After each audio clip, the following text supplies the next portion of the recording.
Hey y'all, welcome to my channel. I'm Ladasia Monique. Today's video was supposed to be, I don't know what it was going to be, but it's not what I had planned.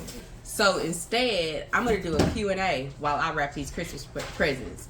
I've been doing Vlogmas, and my goal was to do my goal was to do 25 shorts and 4 long form videos. So this is one of my long form videos that I'm going to do. I'm going to be answering some questions that I selected as random. My husband is here. He'll be wrapping presents. All right, come on in, sir. You can come into the set now. So the first question is, what are you most excited about for this season? This season, the thing that I'm always excited about is spending time with the kids, making new memories. We do a Christmas breakfast tradition every year, and that just makes me real happy to have traditions of our own as a little family or whatever. Alright, so next question. Are you a last minute shopper or are you a planner? What y'all think the answer to that is? I am a last minute shopper. I am.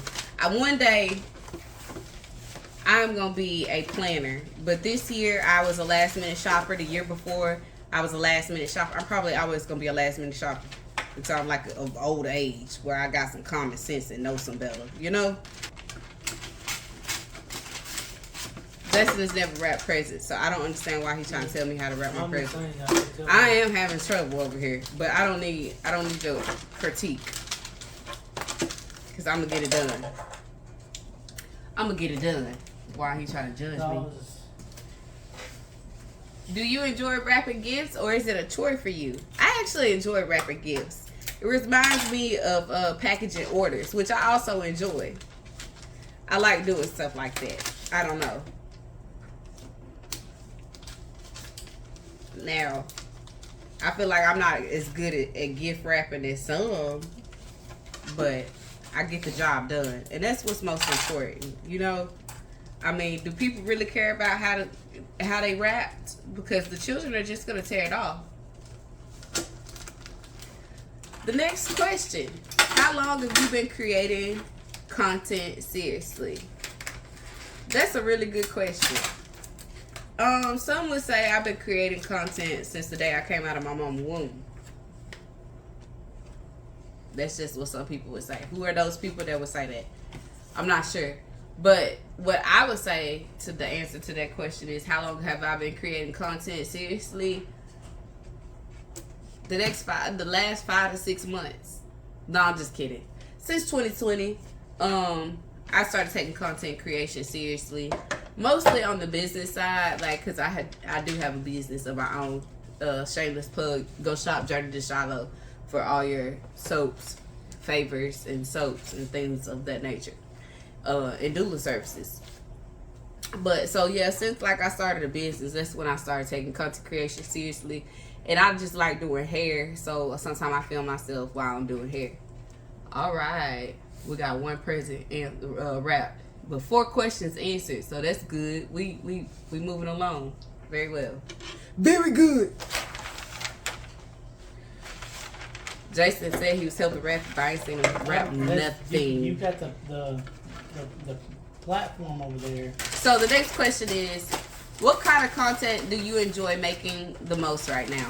Right now, I'm enjoying making doula content, morning routines, because I feel like I'll be able to look back on them when the kids are old and I'm old and I ain't going to school, drop off and pick up no more. I might miss it a little bit, you know. I'm sure I will. I'll miss the... I'm sorry, let me see the scissors and a tape. Alright, get your own scissors and I'll pass you your own tape. Next question. What's something people don't realize about being a small creator? That big brands can still know who you are and put you on a roster, to put you on a like radar and stuff. So you really shouldn't worry about like the following, honestly. I've gotten some really cool opportunities and things from having a small platform. So that's one thing people should know. What's something motherhood has taught you about yourself? That's a good question. What has motherhood taught me about myself?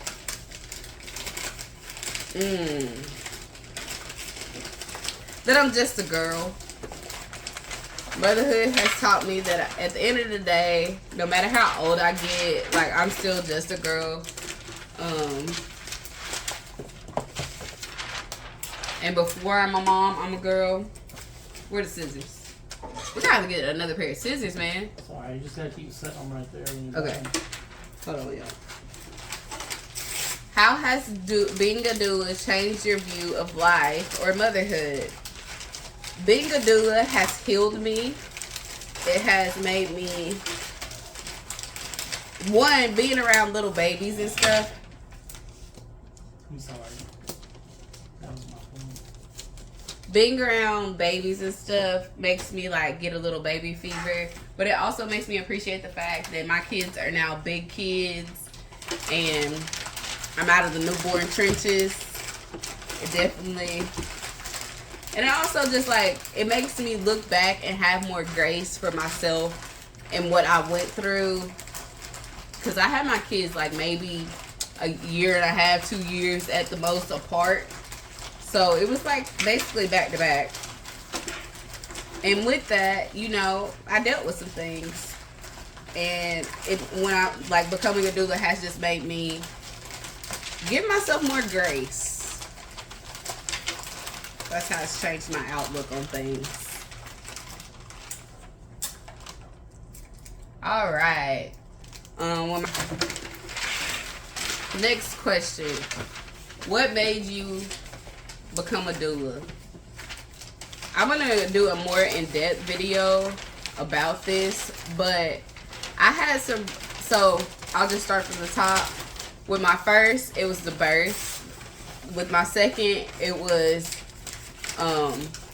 postpartum depression. With my third, it was lactation consultants that made me want to become a doula.